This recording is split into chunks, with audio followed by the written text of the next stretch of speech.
students, my name is Amreen. I will teach you mathematics of 9th class. This book is the R.D. Sharma, which is very beneficial for us for the competitive exams and for a better knowledge. So without wasting the time, let's start. मैं आपको यहाँ एक बात बता दूं कि ये R.D. Sharma जो बुक है CBSE की बुक है और इसमें हम NCERT के क्वेश्चंस और एग्जाम्पल्स वो सब इंक्लूड करके चलेंगे. So no worry and let's start. तो पहले हम क्या देखते हैं, यहाँ जो है बुक है ये 9th क्लास की R.D. शर्मा. इसमें हम चैप्टर्स देख लेते हैं. चैप्टर्स कौन कौन से हैं.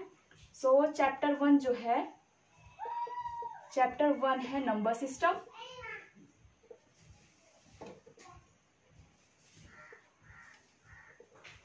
Second is the exponents of real numbers.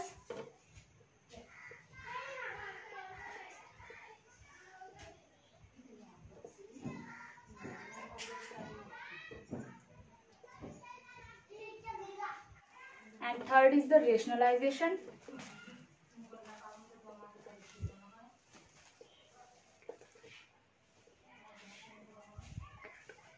So there are the 25 chapters. तो हम यहाँ पर ये डिस्कस नहीं करेंगे कि मतलब सबका नाम लिखना है हमें. हम सीरियल वाइज इनको पढ़ाएंगे, वो मैं आपको बाद में बताती चली जाऊंगी. तो सबसे पहले हम जो है नंबर सिस्टम से स्टार्ट करते हैं. ठीक है. नंबर सिस्टम में हमारे पास सबसे पहले क्या है, नंबर्स. नंबर्स क्या होते हैं, हमने लास्ट क्लास में हमने प्रीवियस क्लासेस में पढ़ा है. Natural number, real number, whole number, rational number. तो सबसे पहले हम क्या पढ़ते हैं यहाँ पर, natural number.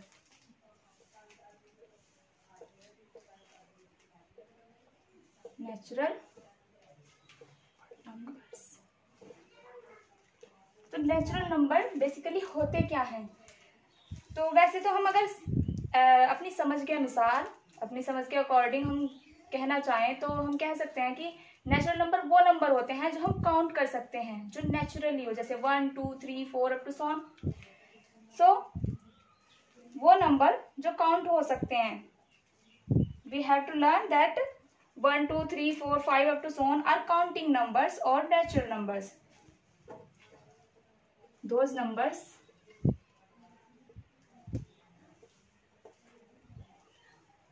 which can be count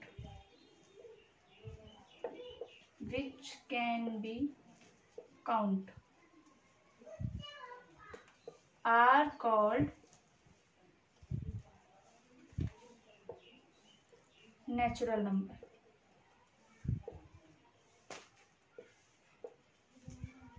example क्या है इसके, जैसे ये 1 से स्टार्ट होता है. फर्स्ट नेचुरल नंबर जो होता है वो 1 होता है. 1 2 3 4 अप टू सो ऑन. यहाँ कोई लास्ट नेचुरल नंबर नहीं होता. फिर उसके बाद क्या पढ़ते हैं हम, secondly is the whole numbers.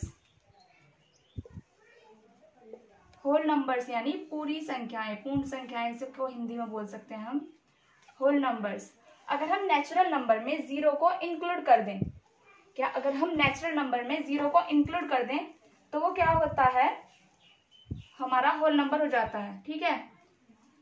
If we include zero in the natural number,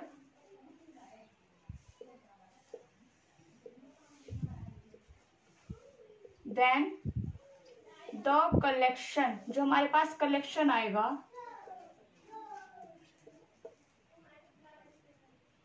is called the whole number.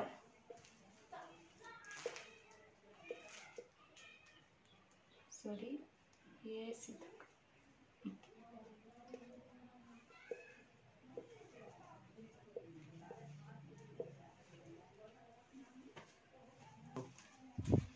So next क्या होता है हमारा, इंटीजर्स. ठीक है. अब हम इंटीजर्स को पढ़ेंगे. इंटीजर्स भी हमारे नंबर्स ही होते हैं. देखिए यहाँ जरा, थर्ड इज द इंटीजर.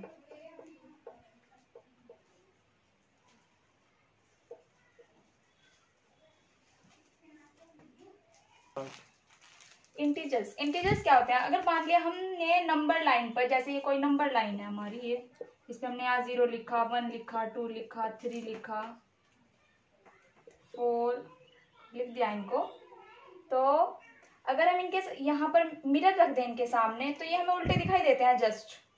तो जैसे इनकी इमेज बनती है वो होती है ऑपोजिट इमेज।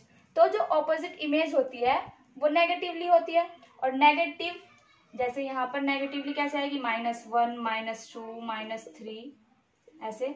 तो इन नंबर्स का जो कलेक्शंस होता है वो होता है integers. So integers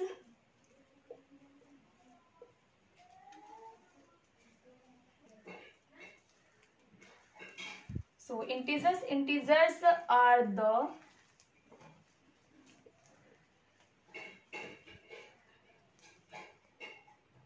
collection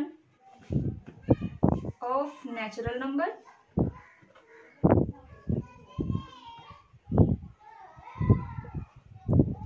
and the image of natural number including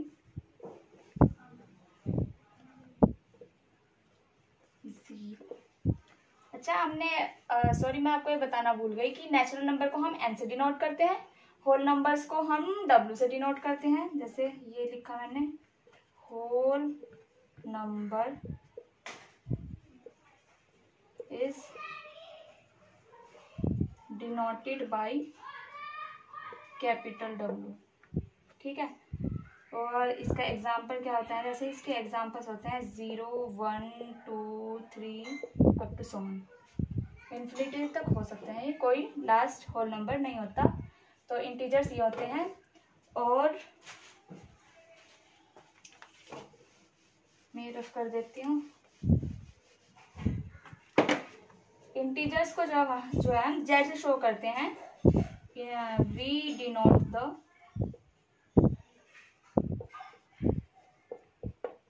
integers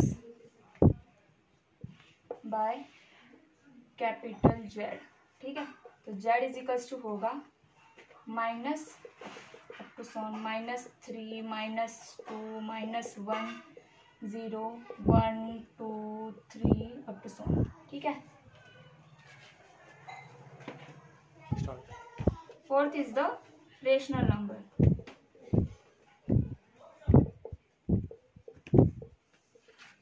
rational numbers क्या होते हैं? वो नंबर होते हैं जिन्हें p/q की फॉर्म में लिखा जा सकता है, वो होते हैं हमारे रेशनल नंबर। सो हम कहेंगे यहाँ विच नंबर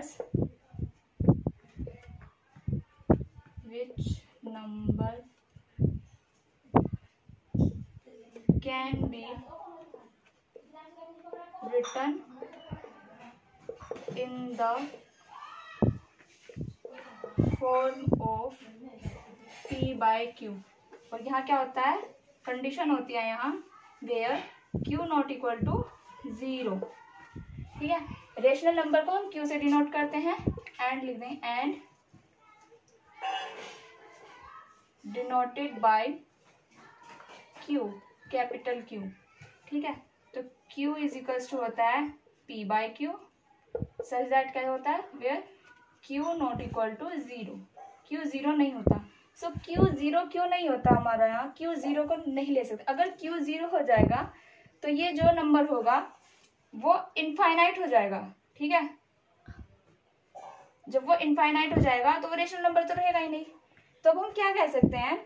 जो रेशनल नंबर्स होते हैं, रेशनल नंबर हमारा किस चीज का कलेक्शन होता है? रेशनल नंबर जो होते हैं ना वो इंक्लूड करते हैं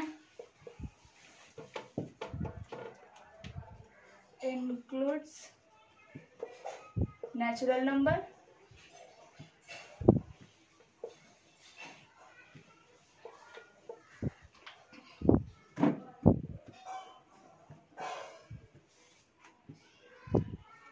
होल नंबर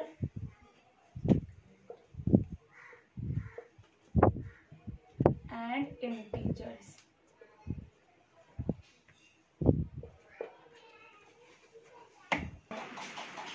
सो हमने क्या क्या पढ़े, नेचुरल नंबर्स पढ़ लिए और होल नंबर पढ़ लिए, इंटीजर्स पढ़ लिए और रेशनल नंबर पढ़ लिए।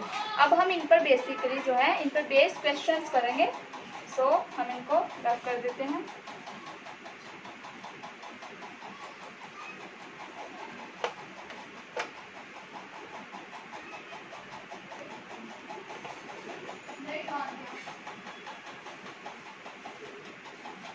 First question is of us, वो क्या है हमारा फर्स्ट क्वेश्चन। हमें क्वेश्चन क्या गिवन है, हमें 5/3 एंड -5/3 के बीच में क्या फाइंड करना है, रेशनल नंबर।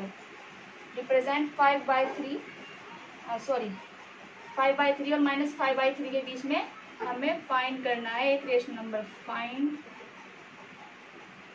मैं दोबारा लिख देती हूँ इसको,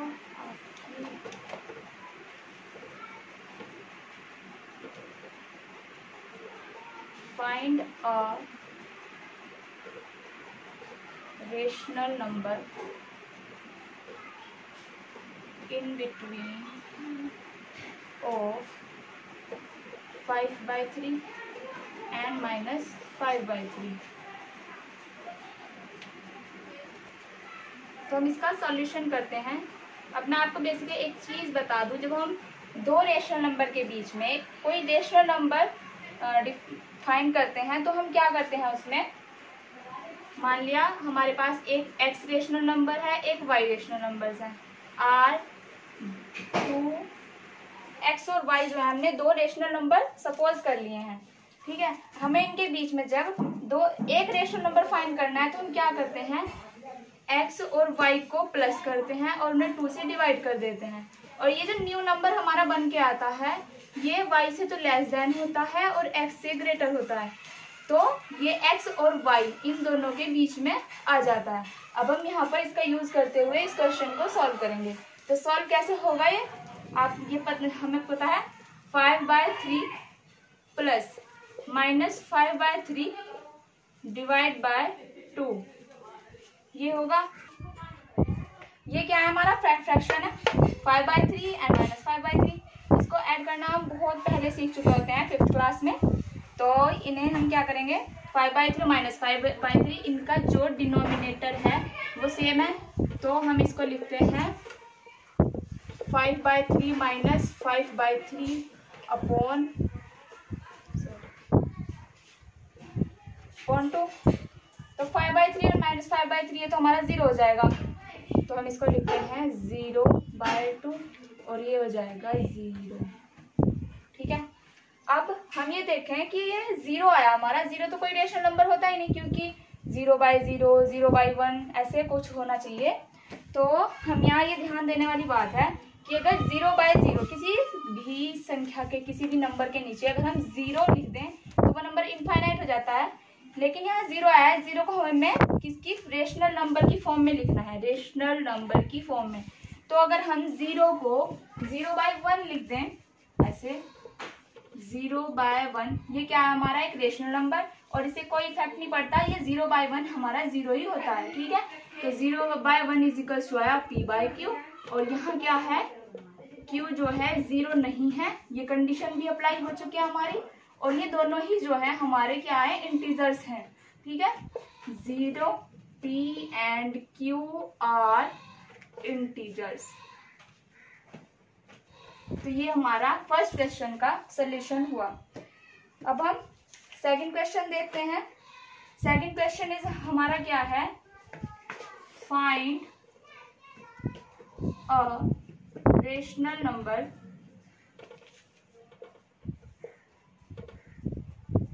बिटवीन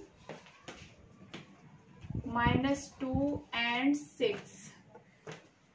तो -2 और -6 के बीच, -2 and 6 के बीच में हमें क्या फाइंड करना है, एक रेशनल नंबर फाइंड करना है। अभी हम सेम कंडीशन अप्लाई करेंगे, यही x और y, एक्स वाई, ये हमारा सपोज x है, x ये हमारा y है, इन दोनों के बीच में हमें एक रेशनल नंबर फाइंड करना है। रेशनल नंबर फाइंड करने के लिए हम क्या करेंगे, x और y को ऐड कर देंगे, ऐड करने के बाद इसे 2 से डिवाइड कर देंगे, 2 से डिवाइड करने के बाद जो हमारे पास न्यू नंबर फॉर्म होगा वो होगा -2 और 6 के बीच का नंबर, ठीक है। तो हम इसका सोल्यूशन करते हैं। -2 + 6/2, ये -6 पॉजिटिव है और 2 नेगेटिव है, तो हम क्या करेंगे 6 में से 2 को माइनस करेंगे तो ये आएगा 4 और ये 4/2, दिस इम्प्लाइज 2। तो जो 2 आया है वो हमारा क्या है, एक रेशनल नंबर है, किसके बीच का, -2 और 6 के बीच का। तो अगर हम 2 को 2/1 भी लिख दें तो ये भी कोई इफेक्ट नहीं होगा इस पर ज्यादा, क्योंकि हाँ इसको हम ऐसे भी लिख सकते हैं, ये और ये दोनों इक्वल होते हैं। यहाँ हमारी कंडीशन क्या है, Q ≠ 0 है एंड P Q किससे बिलोंग कर रहे हैं, इंटीजर से। ये जो है बिलोंग्स का साइन होता है, बिलोंग्स टू, ठीक है। अब अगर मैं आपको कुछ ऐसे क्वेश्चंस दूं तो उम्मीद है आप कर लेंगे। मैं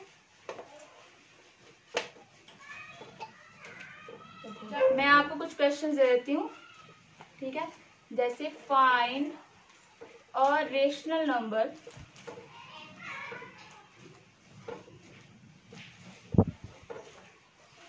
बिटवीन, किस किस के बीच हमें रेशनल नंबर फाइंड करने हैं, -2/3 एंड 1/4। यह है इसका फर्स्ट पार्ट। सेकंड क्या है इसका, सेकंड है -2 एंड 5, -2 एंड 5, ठीक है। इनके बीच में हमको rational number, 1 rational number find करने हैं, only 1 rational number.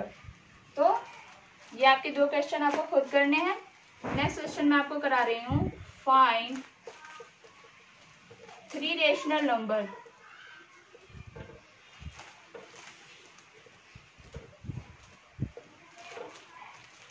Between -3/11 and 8/11, -3/11 and 8/11। तो इनके बीच में हमें 3 रेशनल नंबर फाइंड करने हैं। हमारा जो प्रोसीजर होगा रेशनल नंबर फाइंड करने का वो बिल्कुल सेम होगा जैसे हमने पहले क्वेश्चंस में किया, लेकिन बस थोड़ा क्या है वो थोड़ा चेंज हो जाएगा, वो मैं आपको बताती हूँ। तो इसका सोल्यूशन क्या होगा, ये हमने x कंसीडर किया, ये हमने y कंसीडर किया, इनको x y कंसीडर करने के बाद वही प्रोसेस हमें अप्लाई करना है। x और y हमें इन दोनों को ऐड करना है, ऐड करने के बाद 2 से डिवाइड करना है, 2 से डिवाइड करने के बाद जो हमारे पास न्यू नंबर फॉर्म होगा वो आएगा -3/11 और 8/11 के बीच का, ठीक है। तो हम क्या करते हैं, सोल्यूशन इसका -3/11 प्लस 8/11 डिवाइड बाय 2, -3/11 8/11 ये होगा, 8 में से 3 माइनस करेंगे तो 5/11 डिवाइड होगा 2, यह हमारा 5/22, ठीक है। ये हमारा 5/22। कुछ स्टूडेंट्स जो है कंफ्यूज जाते हैं कि कैसे कर दिया, तो मैं आपको बता दूं, अगर हम 2 के अपॉन में 1 कर दें और ये कंप्लीट ये बड़े वाला है तो हम इसको ऐसे करते हैं, ऐसे इनकी मल्टीप्लाई होती है, ठीक है। यहाँ मैं आपको बताती हूँ अभी, जैसे 5/5 की मल्टीप्लाई होनी है 1 से और 11 की मल्टीप्लाई होनी है 2 से, तो ये आएगा 5/22। तो जब 5/22 हमारे पास नंबर, न्यू नंबर आता है, न्यू रेशनल नंबर, जो ये न्यू रेशनल नंबर है वो किसके बीच का है, -3/11 और 8/11 के। तो हम इसको ऐसे ही लिख सकते हैं, -3/11 लेस देन 5/22 लेस देन 8/। अब हमें क्या करना है, ये हमारे पास एक कंडीशन फॉर्म हो गई। अब हमें इन दोनों के बीच जो है 2 रेशनल नंबर और फाइंड करने हैं। तो मैं क्या करूंगी, मैं अब इसको x और इसको y कंसीडर करूंगी फर्स्ट केस में, और सेकंड केस में क्या कंसीडर करूंगी, इसको x और इसको y, ठीक है। मैं इसको रफ कर देती हूँ थोड़ा सा।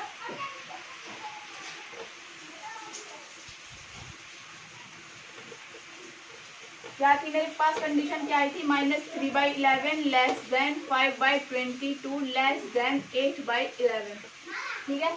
तो मेरे को इन दोनों के बीच में 2 रेशनल नंबर और फाइंड करने हैं। एक रेशनल नंबर मेरा ये आ चुका है, तो मैं इसको कैसे फाइंड करूंगी, मैं यहाँ लिख देती हूँ, another rational number between -3/11 and 8/11। इसके बीच में मुझे अनदर रेशनल नंबर फाइंड करने के लिए क्या करना होगा, लेट। मैं लेट करूंगी -3/11 is equals to x and 5/22 जो मेरा न्यू रेशनल नंबर आया था उसको मैं क्या करूंगी, y कंसीडर।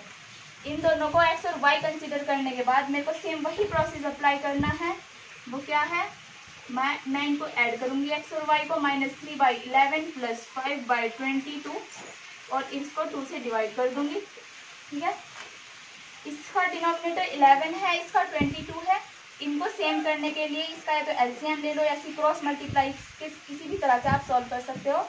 मैं इसको एलसीएम विद एलसीएम सॉल्व करूंगी तो ये हो जाएगा -3 × 2/11 × 2 प्लस 5/22 और इसके कंप्लीट के फॉर्म में क्या होगा 2 -3/2 एंड 11/2 सॉरी -3 × 2 एंड 11 × 2 ये होगा -6/22 प्लस 5/22 और इसके पूरे के फॉर्म में आएगा 2।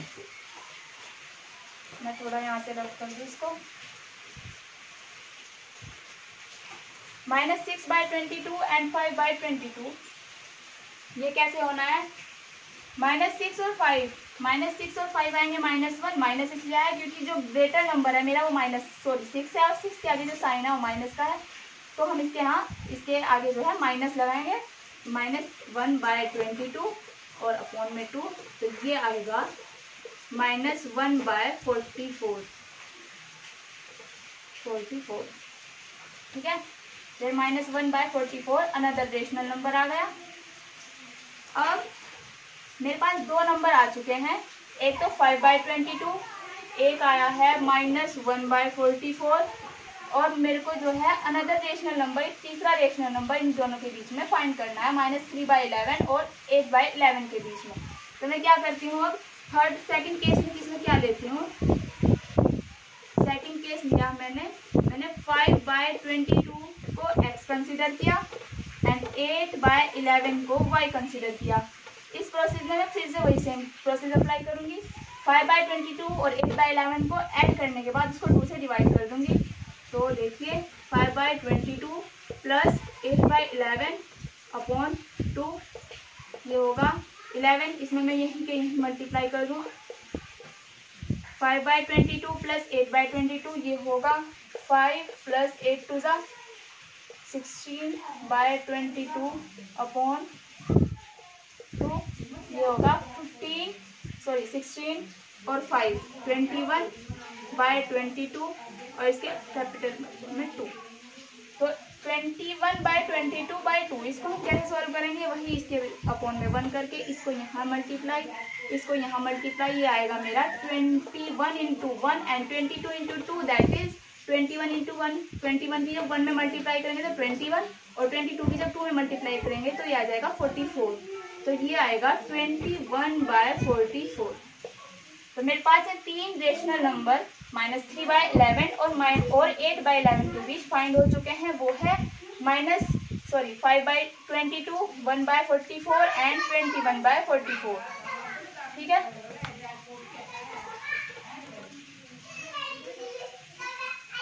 hence we get 3 rational number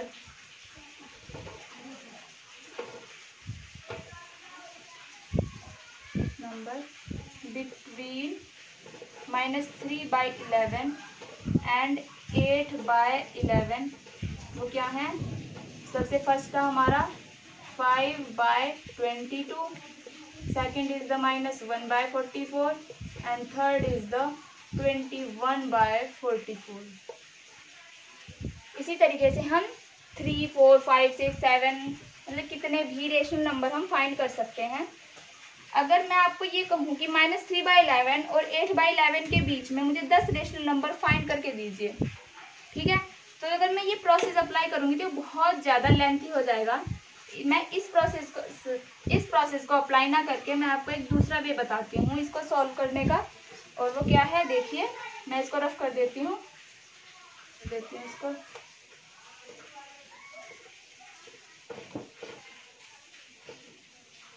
यहाँ अगर मुझे कहा जाए कि फाइंड 3 की बजाय 10 कहा जाए, 10 रेशनल नंबर बिटवीन -3/11 एंड 8/11, तो मैं क्या करती हूँ, मैं यहाँ देखती हूँ -3 और 8 है, -3 और 8 मैंने यहाँ पर लिखा -3 और यहाँ पर लिख दिया 8, ठीक है, -3 और 8 लिख दिया। -3 और 8 को लिखने के बीच में यहाँ देखती हूँ इनके बीच में कितने नंबर्स आ सकते हैं।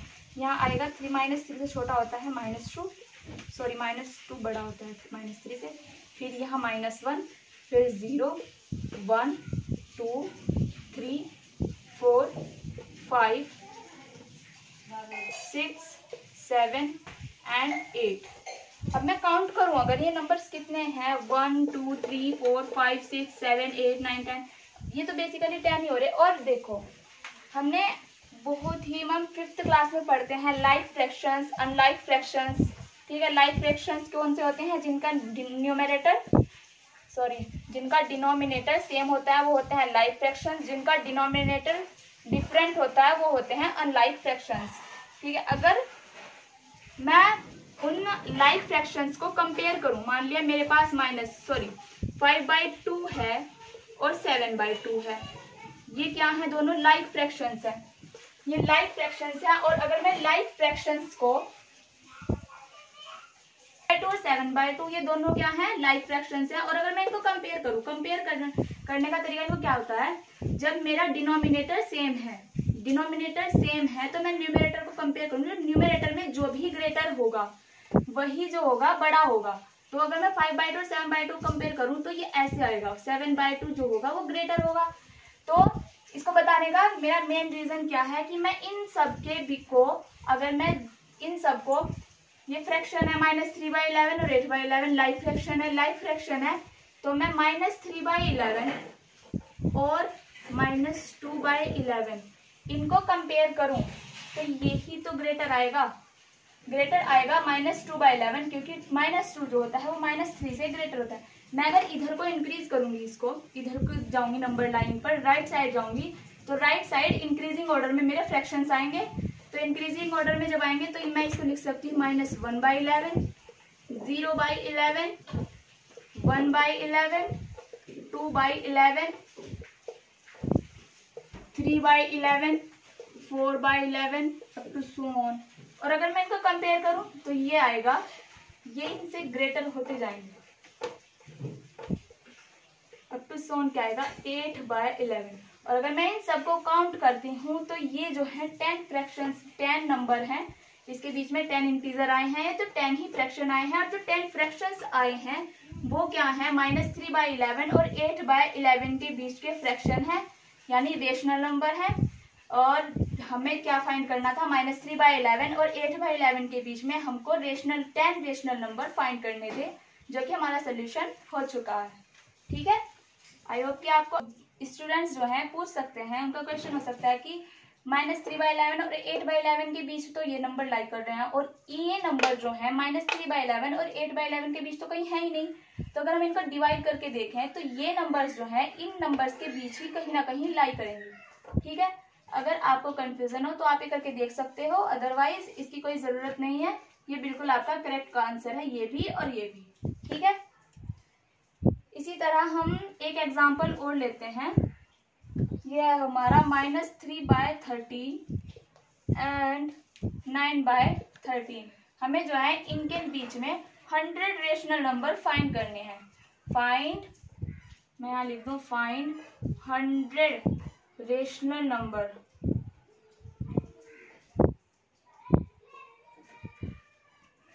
In between -3/13 and 9/13। तो हमको -3/13 और 9/13 के बीच में 100 रेशनल नंबर फाइंड करने हैं। तो वो कैसे होंगे वो भी मैं आपको बताती हूँ भी।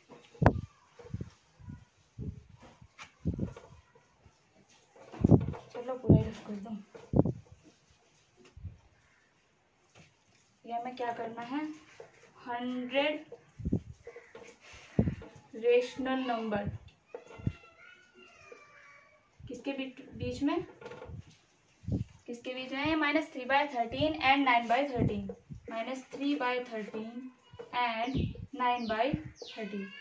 -3/13 और 9/13 के बीच में अगर मैं नंबर देखूं तो ये कितने नंबर आएंगे, सॉरी -3 और 9 के बीच में। मैं -3 से स्टार्ट कर रही हूँ। -3 जैसे ये आएगा -3, -2, -1, 0, 1, 2, 3, 4, 5, 6 अप टू 9 तक आएगा।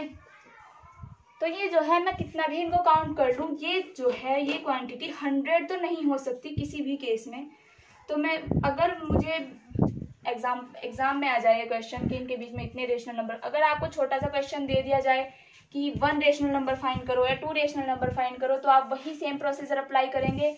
एक्स और वाई को दोनों को कंसीडर करना है, ऐड करना है, उनको ऐड करने के बाद उनको 2 से डिवाइड करना है। 2 से डिवाइड करने के बाद जब न्यू क्वांटिटी आएगी, जो न्यू नंबर आएगा, वो हमारा उन दोनों के बीच में फर्स्ट रेशनल नंबर मिलेगा हमको। और अगर हमारे पास बहुत सारे रेशनल नंबर हमें फाइंड करने के लिए आ जाए तो हम क्या करते हैं, ये जो है टोटल जो है 100 तो नहीं होंगे बिल्कुल भी। तो मैं अगर मुझे इनको 100 बनाना है तो मैं इसको -3 को सपोज 10 से मल्टीप्लाई कर दूं। मैंने -3 × 10 किया और इसको भी मैं 10 से ही मल्टीप्लाई कर दूं, 9 × 10 किया, तो ये आया मेरा -30 एंड 90। ठीक है, तो -30 या 90 के बीच कितने रेशनल नंबर हो सकते हैं? देखिए -30 से अगर हम 0 तक कंसीडर करें तो एटलीस्ट 30 नंबर तो वो आएंगे, और 1 से 90 तक कंसीडर करें तो 90 नंबर वो आ जाएंगे। तो 90 नंबर वो आ जाएंगे, तो 90 और 30 ये 100 से भी ज़्यादा आ जाएंगे। तो मैं इनको कुछ नंबर्स जो हैं 100 से जो ज़्यादा आ जाएंगे मैं उनको कंसिडर करके लिख सकती हूँ अपने अकॉर्डिंग। तो मैं -3/10 और 9/10 और इसके अपॉन में है 13 × 10 एंड 9 × 10, सॉरी क्या था 13 × 10। तो मैं -3 × 10 और 13/10 किया, तो ये आया मेरा -3 × 30/130 एंड क्या आया 9 × 10 यानी 90/130। अब मैं पहले वही सेम कंडीशन वही अप्लाई करूंगी जो मैंने प्रीवियस क्वेश्चन में की थी। वो क्या थी, ये मैं -30 है और ये 90 है, ये लाइक फ्रैक्शंस है। लाइक फ्रैक्शन है मतलब डिनोमिनेटर इनका सेम है, और डिनोमिनेटर जब सेम है तो जैसे ही मैं राइट हैंड साइड इंक्रीज करूंगी नंबर लाइन को, राइट हैंड साइड जाऊंगी नंबर लाइन पर, -30 से 90 की ओर जाऊंगी, तो मुझे क्या मिलेंगे, इंक्रीजिंग ऑर्डर में फ्रैक्शन मिलेंगे। इंक्रीजिंग ऑर्डर में क्या मिलेंगे, मुझे रेशनल नंबर मिलेंगे। तो मैं -30 एंड 130 यहाँ लिखा मैंने। -30 से बड़ा क्या होता है, -29 and 130, -28/130 up to so on. मैं अगर यहाँ 0 लिख दूं, यहाँ तक आप लिख सकते हैं, उम्मीद आप लिख देंगे। और 0/130 अगर लिखा जाए, फिर 1/130, उसी तरह इसी इंक्रीजिंग ऑर्डर में मैं 90/130 तक लिख सकती हूँ। ठीक है, तो ये जो नंबर होंगे वो -30 और -3/13 एंड 9/13 के बीच के रेशनल नंबर होंगे। कैसे होंगे, क्योंकि मैंने इसको भी 10 से मल्टीप्लाई किया है, इसको भी 10 से मल्टीप्लाई किया है। इन दोनों को 10 से मल्टीप्लाई करने के बाद मुझे फाइंड हुआ है 30 एंड 130, उसको भी 10 से मल्टीप्लाई, इसको भी 10 से मल्टीप्लाई, दोनों को 10 से मल्टीप्लाई करने के बाद मुझे मिला है 90 एंड 130। अगर मैं इसको सिंप्लीफाई करूं तो ये मेरा -3/13 आएगा, उसको सिंप्लीफाई करूं तो वो 9/13 आएगा। तो जो ये बीच के रेशनल नंबर होंगे, ये जो है इन दोनों के बीच के ही रेशनल नंबर होंगे।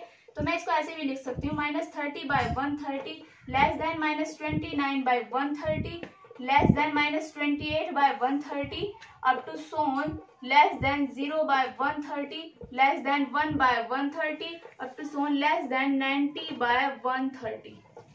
तो ये जो है आप इनके बीच के 100 रेशनल नंबर फाइंड कर सकते हैं इस तरीके से। ठीक है।